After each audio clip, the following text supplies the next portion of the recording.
This week on the Rural Reflections podcast, we're going to talk about projects. We're going to talk about field work. We're going to do the coffee talk like you'd have over a cookie or maybe half a sandwich. Then we'll do the online column, but stay tuned. In the second half, we're going to talk about blacksmiths, particularly one that Dave and I both know in common from Viking, Minnesota. This is the Rural Reflections podcast.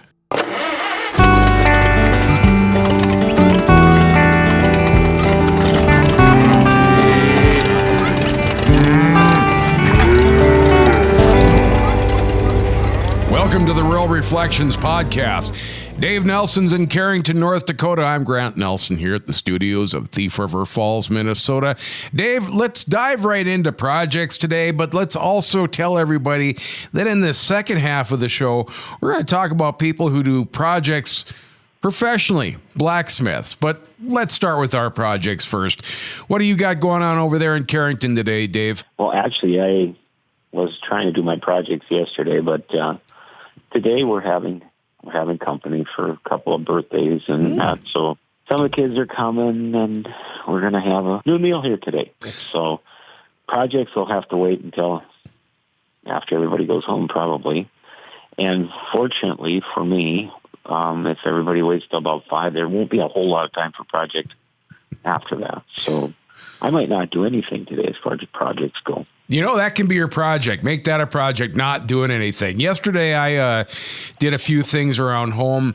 I recently had a steel sign made by Tad Olsenowski, fella up here around, I think he's up around Newfoundland. And he made a barn cutout for me with the coloring of the United States flag, and then it's layered, so it's got a 3D look to it. So each stripe is actually cut out steel. Okay, so I put that up on our shed, which we just had painted barn red now. I already had a light up there. Risked my life several times to wire that in. And then got a switch, a photovoltaic switch up there, so it only comes on at night, and then a timer switch on the inside of the shop, so it never has electricity other than from the times when Lisa and I are around to appreciate it. So we got that done, and I also clipped the ditches. I always clip about the first 8 feet out from the fence into the ditch, just so that during the winter you don't get grass hanging on top of the fence and dragging it down. So I'm kind of starting to head in the direction, at least, of being ready for winter. Of course, I'm not going to fool myself. We're never really, truly ready for winter, are we, Dave? No, and, you know, on a much smaller scale yesterday, I clipped my grass, too. Okay. But there wasn't much grass to clip, but I was picking up leaves at the mower yesterday. So, you know, I'm kind of getting ready for winter, too. But the leaf picking up thing around here, somebody around here likes our lawn clean all the time. Yeah. So we're going to have about 20 more trips over the lawn before the leaves all are done falling. But so that was part of my project yesterday. And then I had to clean the patio up because that was all full of leaves. And I finished killing the plants that were dying. And then I gave a little bit of water to the ones that are still living strong, so Mary can have a few plants, yet nice plants to look at outside. So I actually did something yesterday. I'm going to take a week off of vacation here pretty quick because I have to. And so I'm kind of pushing my projects back until then.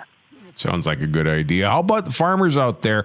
Everybody around here is just killing it out in the bean field. I mean, they're going through the fields like crazy, and you can see trucks going all over. You got all those little, those tracks on the tar where you can see semis have turned a whole bunch of times onto a gravel road. We got those every once in a while out there now, so they're really hitting it hard out in the field. How about out and around the Carrington area? Yeah, we're I would say 95% done with beans here. The air is cleared a little bit, when they're full on into bean harvest around here, everything gets dusty in town. I mean, and it's a combination of the gravel roads it's so dry, they're just powder, but the fields are dry and the beans are dry, and it's just a lot of dust in the air. Now the air is cleared pretty much, so they're about done. Actually, people are starting with the corn And I've heard some not great reports on corn, but the beans weren't great here either. It just, they were put in the mud, and we didn't get any rain. So they're 30 bushel beans, so. Well, we heard from the USDA this week that stocks on hand in the United States, both beans and corn, are down pretty far from last year. So maybe if they don't have that many bushels, at least they'll still get paid a little bit more for them. Yeah, well, I think beans are kind of hanging in there and headed upward a little bit. Corn, is, when I listen to the markets, a big day is corn is strong today. It's up 2 cents, on that. So it's not a lot, but every little bit helps. Dave, we're going to leave ourselves a little extra time in the second half of the program because we're going to talk about blacksmiths. You care to give us that poem to play us out of the first half? I don't remember it exactly, but it's something like, under the spreading chestnut tree, the village smithy stands. The smithy is a mighty man with strong and sinewy hands, and the muscles of his something arms or something. Can't remember it all. That's still pretty good. Let's take a break. We'll do my online column, and then we'll be back more of the Rural Reflections podcast.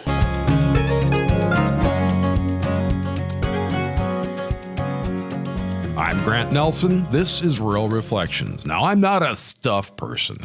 I prize good character and creativity. Don't judge people's value based on their cash value. There are some material things I do prize, although they probably are not worth a lot of money.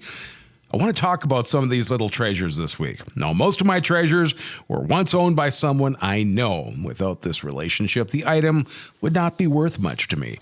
I think my treasures prove how items which are present during shared experiences can draw us together on an emotional level. I want to understand the weather. I think my grandparents on the Zavril side did too. They had a weather station that I remember seeing at their house on South St. Paul. I can see myself looking at the weather station when I was a little boy. I remember wondering how the mechanism worked. The weather station sat next to an ashtray shaped like a fish. Both of these items now sit at our house. The weather station makes sense. However, the ashtray is a mystery, as I don't even smoke. I guess the ashtray just takes me back to the mid-'70s and makes me feel good. I use the weather station in tandem with a modern electrical version. Now, my grandfather on the Nelson side built his own log barn. That barn sat at their old farm southwest of Thief River Falls until it was torn down a few years ago. The current owner allowed me to cut a few logs out of the barn prior to demolition. I still have these same logs which my grandfather had used to create a barn for their animals. The logs sit dry and clean in the shop, and I just like to look at them. They have no real worth. However, to me, they are simple treasures that make my eyes feel good each time I look at them. Now, the front of our house has a deck. On the deck, Lisa and I have attached little mementos that we've found here on the farm. The old fire number, a horseshoe, a sign that says C.O. Lindquist that must have been in a fire at some time. The porch has hay trolleys at every angle of our porch. I have hay trolleys from many different places. However, there are 3 from barns within our family that I truly treasure above others. Last week, I purchased one of those trolleys from a barn that was torn down. It was the first farm my parents ever lived on, and it was something I felt I must have. I was also able to purchase the old cupola from the barn, and it's sitting in the shop right now as I prepare to use it in a traditional way. It gives me great satisfaction to have these little things. I feel like gathering them is some sort of adventure where I go from place to place, gathering little trophies of my memories. Maybe more than possessions, I'm gathering little moments from time that deserve the respect of simple recognition. It feels like time well spent to me. I'm Grant Nelson. This is Rural Reflections. All right, welcome back to the Rural Reflections podcast. Dave Nelson's in Carrington, North Dakota. I'm Grant Nelson here at the studios of Thief River Falls Radio. I think all of us have an idea of what the blacksmith, the town blacksmith, was like. He was a solitary man, big, huge forearms, constantly working over his forge, probably didn't say too much. That's really not our experience, though, Dave, with the blacksmith, is it? No, our blacksmith was the antithesis of that. He just was a very slight man who usually, I mean, he was a working guy for sure, but usually had time to visit whenever you were there. Yep. Always had a joke, many of which I didn't understand, but always had a joke. And he would do a day's work for $5 if somebody talked to him and fed him while he was there. You know, he was just a very kind man and a different version of what you would usually think of as the blacksmith. Highly talented. The guy could do anything. I'll never forget when he was changing the Arctic Cat snowmobiles from having a roller at the front of the suspension to removing that and just building a slanted slope front on there so they'd go through the snow better. And he had all these pieces of the front of the track, and I don't know exactly how he got them, but he was working at Arctic Cat at the time. And knowing him, it was some salvage stuff that they probably threw away. And he would take those and he would remake your suspension in your Arctic Cat snowmobile for you. And it was just amazing to me that he could fit that stuff together. And he did so many things, fixed so much stuff at our farm. And the one thing that I will never forget about him is he didn't waste 1 inch of a welding rod, because when his welding rod got down to about 2 inches long, he would weld it to another one. And he had welding rods stitched together, 10 little 2-inch pieces that he would use, you know. Very frugal guy. Had all kinds of probably what would be considered treasures in his welding shop, but no we could find them. And it was just actually quite a fun place to go, because it was like an adventure. And he used to do plow lathes, you know, and I had seen him in the forge. I mean, he'd pull plow lathe off red hot and go over to this, I don't know, it was a hammering machine, and pound the edge of the plow lathes till they were sharp. And he poured something on them to harden them. I don't remember what it was. It was probably as poisonous as anything you could ever find, you know.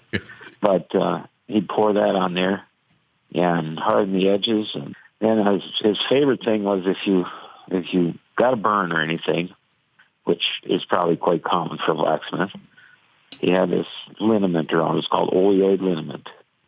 And that stuff was, I don't know, stained like some kind of mint and whatever, but that was his cure-all for aches and pains, burns, anything. It was just a really interesting place to go, especially when I was a kid. Now, this is Erling Haig we're talking about. He was the town blacksmith in Viking, Minnesota, and, of course, his place is no longer there. There's a house back there now, and actually, if you go just a little bit further to the east, there's now a museum called the Peters Museum. And he did, as Dave said, a tremendous amount of work out at our farm, and he was very frugal. He would keep old electric bulbs that were burnt out. I don't know what he used them for, but I'm sure he had some reason for it. He was the first, I would say probably the first unqualified engineer I ever met. And when I say unqualified, I don't mean that in a mean way at all. I just mean that he hadn't been to college for being an engineer, but he had that ability to figure anything out. I mean, it seemed like whether it was electrical, hydraulics, any kind of mechanical thing, certainly, knowing the tendencies of steel and how to best brace something, and to understand the angles at which to weld steel so that it was as strong as it possibly could be for as cheap as it possibly could be. He seemed to be pretty well educated on that. Oh, yeah, he was, I don't know, I guess probably trained in the School of Hard Knocks. I don't know what his dad was, if he was a blacksmith and Erling took that over or learned it all by, you know, just practicing or whatever. I'm not sure, but he knew what he was doing. I will tell you that much. He was very, very smart at, and he'd also overhaul tractors and he'd fix engines and motorcycles, and if you took a bicycle out there that needed something, you'd get your bicycle fixed in a few years. And, it was just pretty much anything. I would probably fix the toaster for somebody if they needed a toaster fixed. That's right. He didn't limit himself to anything. I mean, there was all kinds of things sitting in his yard. Now, I imagine his business, we say closed probably in the mid 80s, early 80s, and then he started working for a company that repaired trailers. Oh, I see. Now that's something I didn't know, but I was gone from there by then, Yeah. So. Yeah, he ended up working for Keith and Dwayne Rood at 59 and 1 Trailer. And, of course, fantastic worker there. He was more a detail person than they were probably used to. I know I remember hearing Keith talking that he would spend time picking out the perfect bolt for some situation, and whereas they really wanted him to just kind of quickly, get through this and move on to the next project. But he was so terrifically concerned with doing a quality job and thinking about how it would go for the person who was going to use it. Yeah, I know he was very detail oriented that way. I don't know how to explain him except that he was just meticulous, and I mean, for something like what I do as far as mechanic work and so on, where time is precious and you have to get things going and finish. To him, that was not the issue. That was secondary. What was the main thing was that it was done the best way he could do it, Yeah. That was what he was about. Erling Hegg, he's kind of the blacksmith that you and I both think of. And now, of course, we see blacksmiths on TV and that sort of thing, but this was a guy who could do pretty much anything. Dave, you got anything else for us this week? No, I guess not. We're just hoping this is going to be a nice week coming up, so going to try and enjoy this one. That sounds good. We'll talk to you next week, okay? All right, bye. Bye-bye. There he is, my brother Dave Nelson in Carrington, North Dakota. I'm Grant Nelson here at the studios of Thief River Falls Radio with the Rural Reflections Podcast.